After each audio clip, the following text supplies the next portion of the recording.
Organizers said some 100,000 people, mostly women, had attended a demonstration in the capital, Brasília. Protesters slammed populist President Jair Bolsonaro, whom they labeled misogynist, racist and homophobic. Here's a summary of the article. Tens of thousands of women took to the streets of Brazil's capital of Brasília on Wednesday to denounce the policies of President Jair Bolsonaro. In either case, it would be the largest protest to take place in Brasília since Bolsonaro was elected in January. The protest followed a large gathering of indigenous women that took place on Tuesday. They traveled to the capital to express their outrage at what they called Bolsonaro's genocidal policies against indigenous people, as well as the government's wish to open up indigenous territory to mining. Carrying bows, arrows and spears, the indigenous women marched toward the Congress, holding a banner that read, "Resist in order to exist." On Wednesday, the indigenous women joined the day's demonstrations dubbed the March of the Margaritas. At the march, women denounced a wide range of issues relating to Bolsonaro's tenure, from rampant deforestation in the Amazon rainforest and education cuts to the culture of misogyny and machismo that plagues the country. This post received a score of 4,339, with an upvote ratio of 93%. Here are the top comments in response to this article. Greater than the protest event is held every 4 years and is named after Brazilian trade union leader Margarita Maria Alves, who was murdered in 1983 during the military dictatorship. From the article. Also, this is according to the organizers of the protests. The actual estimate by the police is actually lower. Don't get me wrong, as of now Bolsonaro is overall unpopular among the people with approval ratings between 35–40%, but protests against him are still relatively small. You're saying the government has a smaller estimated number of protesters? Couldn't be biased, s. Both will be biased.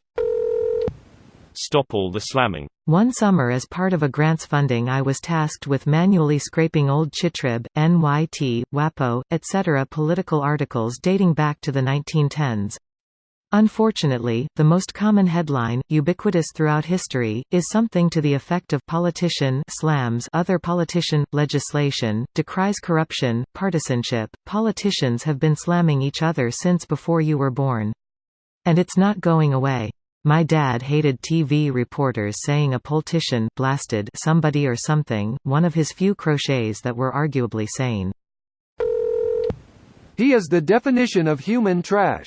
As a Brazilian I feel fucking embarrassed to have my country represented by that brainless piece of shit.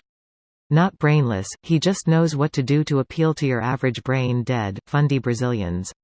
Or maybe he is the biggest brain dead of all, so other average brain dead sees him as the leader.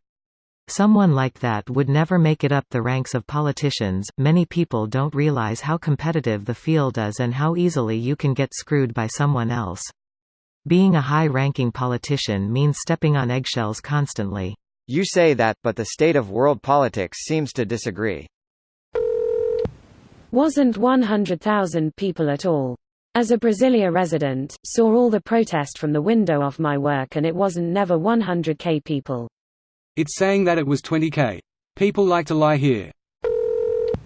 He's a fucking asshole with terrible views on women, gays and minorities, sure.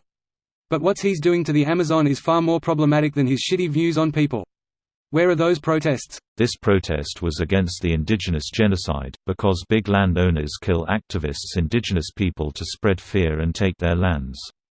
Brazil is also one of the countries that kills most political activists, especially environment activists. We are fighting for the Amazon too, but you don't get to say what Brazilian people should be fighting or not. We are the ones putting our lives at risk. This video was automatically created by Reddit to speech. The article and comments in this video were selected from Reddit according to their upvotes, and any paraphrasing was performed by smmry.com, without any human intervention.